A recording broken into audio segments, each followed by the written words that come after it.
It'll last. We'll text it. Well, my husband and I, was after marriage, he lives where we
Martha, Benjamin, and their families extend a warm welcome to all of you.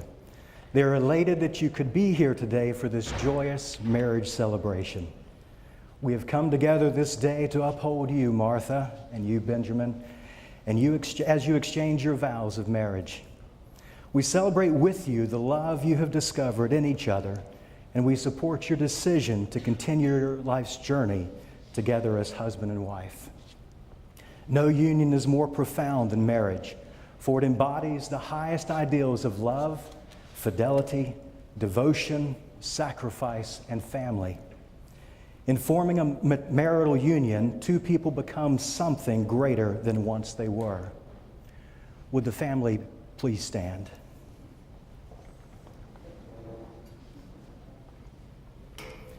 The marriage of Martha and Benjamin unites their families and creates a new one. They ask for your blessing. Do you, representing their families, rejoice in their union and pray God's blessing upon them? If so, please indicate we do. We do. And will all of you, by God's grace, do everything in your power to uphold and care for these two persons in their marriage? If you do, please reiterate, I do, or we do. I'm going to read from God's Word, Ruth chapter 1, verse 16 and 17. But Ruth said, "Entreat me not to leave you, or to turn back from following after you. For wherever you go, I will go. And wherever you lodge, I will lodge.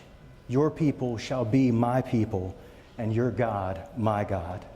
Where you die, I will die, and there will I be buried. The Lord do so to me, and more also, if anything but death parts you from me." I'm going to take just a moment to share a little bit about these precious two people. And I thought so many things over the last several weeks as they asked me to be in this position. I'm honored, first and foremost. And I want to say how much I love the two of you. And I'm so thankful that you would give me this opportunity. But one thing I thought about last night that erased everything I had in advance, as I was getting ready to go to bed, I picked up the remote control and I was changing through the channels, and I wondered, what if life had a remote control? As I stopped and considered my life and the things that I've gone through and seen, if there were so many chances in my life that I could just put pause to watch my kids grow up instead of it flying by, or if I could completely backspace and make different choices or erase certain things. But I will say this, life doesn't stop. It does get faster as you get closer to the end of the reel. But I want you to do yourselves a favor and always stop to take in what life has brought you. Always make sure that the two of you are focused on one another and focused on your relationship with Christ. If anything else goes apart in this world, the one thing you can always count on is the love of Christ. He loves you. He loves you enough to bring the two of you together, and that was all part of his plan. One thing my spiritual mentor, Dr. Carson, said a long time ago, God didn't make the woman out of a head bone to lord over the knowledge. He didn't make it out of a foot bone to be trampled over or anything of that nature. But what he did is he took a rib from that man to create the woman. In fact, he was so proud of what he did, he himself presented the woman to the man. But that's what he affectionately called God's prime rib. You have indeed gotten a beautiful lady that God has chosen for you, and it's a wonderful thing. And the last thing I want to say, it's words from my mother that she gave me Thursday to give to you. On the back of her license plate, she has LUVEVRY1, love everyone. She has raised me to be that way, and the world needs more love. It needs the love of Christ. It needs peace, and that will come one day when Christ returns. But until then, he has given us the ability and power to bring peace and love to the world. And one thing she also says is forgive. Forgiveness is going to be a key, because I don't know if you know this or not. The two of you are going to make mistakes.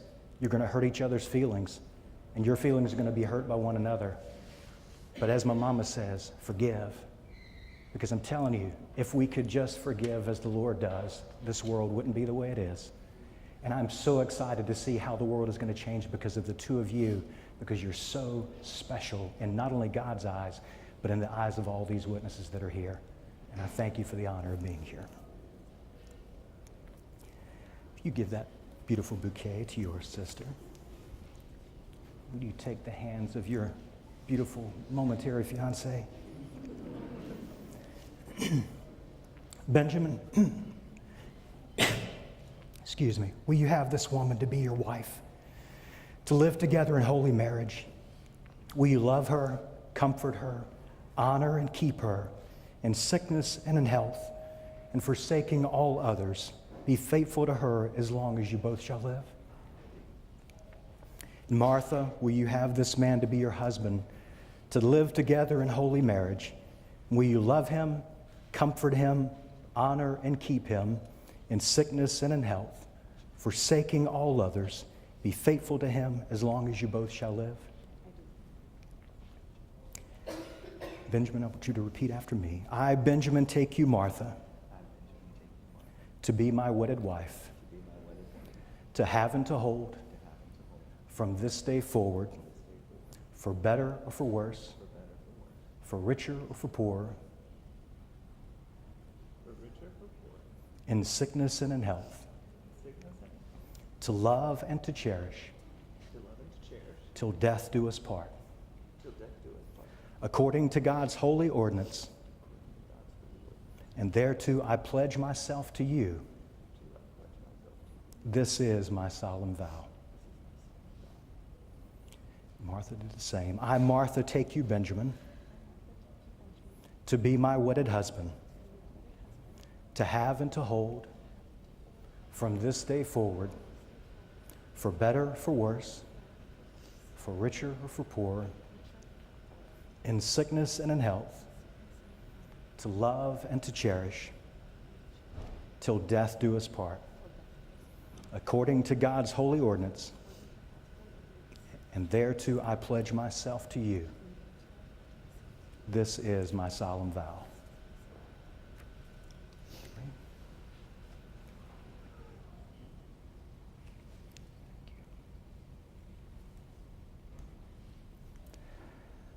This ring is a symbol of the love of Christ. It is unbroken, never to end. And each time you look down at this ring, whether it be on your finger or as you place it on your spouse's, you understand that Christ loves you more than anything in the world, and your love for your partner needs to be the same. If you will take that and place it over her ring finger and repeat after me. I give you this ring as a symbol of my vow, and with all that I am and all that I have, I honor you. As this ring encircles your finger,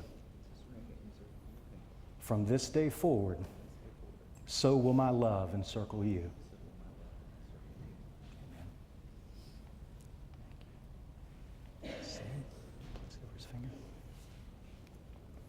I give you this ring as a symbol of my vow, and with all that I am and all that I have, I honor you. As this ring encircles your finger, from this day forward, so will my love encircle you.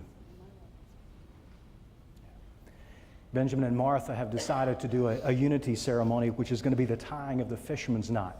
And as they do this, I will explain. This is an Irish tradition that symbolizes a bond that, rather than break under pressure, becomes stronger. And it says, as you hold one another in mutual concern and shared respect, may you continue holding each other tightly in your hearts and form a strong bond now and forever. Let this knot indicate the strength of your love and be a symbol of your unity from this day forward.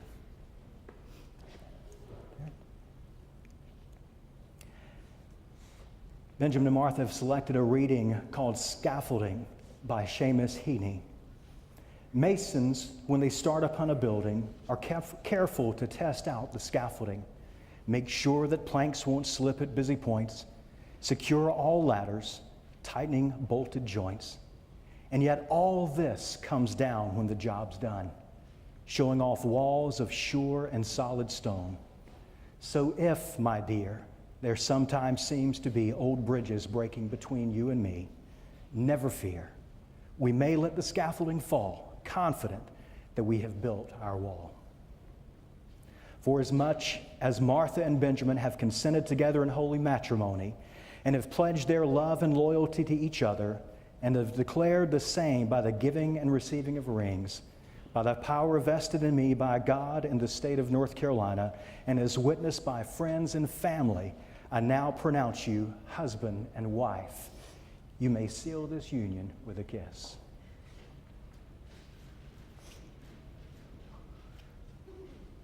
Amen. Did you get the bouquet? Did you turn and face this wonderful group? And now to all the friends and family who have come to celebrate this union, I take great pleasure in presenting to you for the first time anywhere, Mr. Benjamin Sledge and Miss Martha Ervin Sledge.